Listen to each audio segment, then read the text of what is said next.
中枢の神軍にとってもう一つ大事な仕事がある。これも人間生活の大局に影響する問題で、全地球の気候風土の成長である。地球は大宇宙から見れば一点の粒のようなものである。大宇宙界には太陽や星の大群がそれぞれ自己保持の活動を続け、広大な空間と思われる大空には目に見えない物質の元となる微粒子の大群が魚のタケノコのように乱れ飛び、さらに宇宙生命力または宇宙意識力と呼ばれる私たちの元である理性意識力の微粒子が充満し、これらは互いに抱き合いながら調節はとっているが、全体としては原子爆弾を一度に何千個も爆発させたような力が放たれている。だから、この大きな宇宙の力が小さな地球にも大量に降り注いでくる。そこで、この宇宙の力を防いで、ある程度弱めて、この地球上のさらに小さく弱い生物に与えなければ、生物は一瞬にして全滅する。このように人類全体の大局を司るのが中枢神や閣僚神、列覚神、列座神である。だが、人間世界の複雑さは、大局に様々な影響を与えるため、中枢に参与する神々は、寸暇もない活動をしている。必要な場合は責任上、現地に臨んで、現地の神と共につぶさに事の真相を調査する。神は絶対に、怠けたり、責任を回避したり、物事を忘れたり、勘違いしたり、誤ったり、怒ったりしない。肉体がないため、我心、伝性意識や不便、障害がなく、純粋な理性意識力、霊体そのものだからである。中枢の神軍にとって、もう一つ大事な仕事がある。これも人間生活の大局に影響する問題で、全地球の気候風土の成長である。地球は、大宇宙から見れば、一点の粒のようなものである。大宇宙界には、太陽や星の大群がそれぞれ自己保持の活動を続け、広大な空間と思われる大空には、目に見えない物質の元となる微粒子の大群が魚のタケノコのように乱れ飛び、さらに宇宙生命力または宇宙意識力と呼ばれる、私たちの元である理性意識力の微粒子が充満し、これらは互いに抱き合いながら調節はとっているが、全体としては原子爆弾を一度に何千個も爆発させたような力が放たれている。だから、この大きな宇宙の力が小さな地球にも大量に降り注いでくる。そこで、この宇宙の力を防いで、ある程度弱めて、この地球上のさらに小さく弱い生物に与えなければ、生物は一瞬にして全滅する。幸いに、地球は大地の奥から大量のガス、空気その他を宇宙に吹き上げていて、宇宙の力は相当弱められているが、まだ生物の無事な生存と発展には強すぎ、そのままでは高等生物類は全滅する。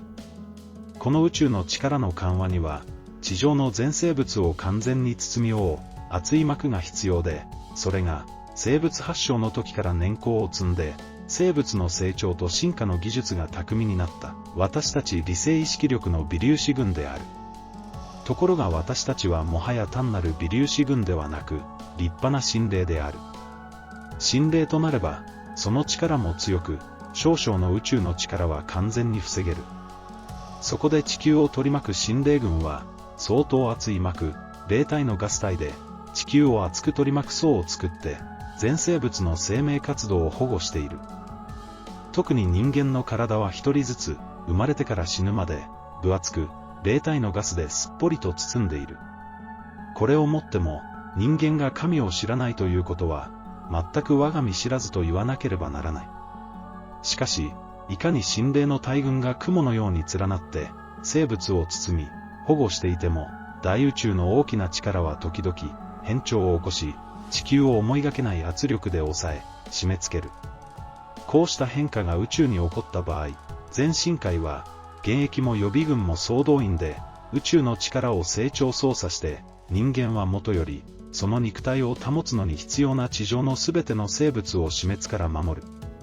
中枢の一部門に、このような気象の変化を常時調査する神軍の一団があり、その調査結果の報告を中枢の神々が受けて、対策を協議し、指令を所要の諸部門に発する。これは、人類の健康保持に、欠くことのできない重要な仕事である。これを見ても、いかに心霊が人間を貴重なものとして愛し、慈しんでいるか、よくわかる。中枢とこれに連なる中心組織は、このような対極的活動をしているが、これに愛好をして、中心機関の意を我が意として、一心同体となって活動する無所属の大神軍、つまり巡回神と方向神の大軍がある。これらは日常活動は全く自由であり、いかなる目的をもって、いかなるところへ行き、またいかなる活動をしようとも、それは各々の心霊の高い理性意識力の赴くままに任されている。しかも、その自由な活動を通して、中心組織を閣外から協力し、全神が一体活動をしている。神界における中堅神軍は、これらの活動神軍であって、自由な活動によって全神界を支えている。巡回神は、主に中枢組織の下部機関である列座神補佐の神軍に接触し、自由な活動をする。同僚の神々と集団で、または自分だけで、国内の政治、経済、宗教、芸術、科学等の分野で、第一線で活動している人々に、随時随所で意識の浸透をし、その理性意識力の高揚と知能の向上のために全力を注いで、広範囲に巡回活動をしている。また、必要に応じて、外国の社会事情や諸文化の調査研究のため、世界各国を年限を定めず巡回して、貴重な現在の知識を蓄えては、その利用や進歩、発展を人間を通じて行う。さらに、必要な地方へ出かけては、森や丘、高い山の峰に立てこもり、その地方の守護と文物の研究に、静かに時を送る場合もある。なお、方向神は、巡回神と同様に、全く自由な活動神である。しかし、方向神の特徴は、自分の活動に何の制限も加えない点である。例えば、一つのものを研究する場合は、自分の好む場所、例えば森や丘、高い山の峰に立てこもって、数十年、数百年、長い場合は数千年もかけて、将来の人類の幸福のために文化発展の基礎を深海に築いておく。そのため、深海の科学文化の知識は、人間界のものよりはるかに進歩している。だから宇宙は、活動神軍による知識の宝庫とも言える。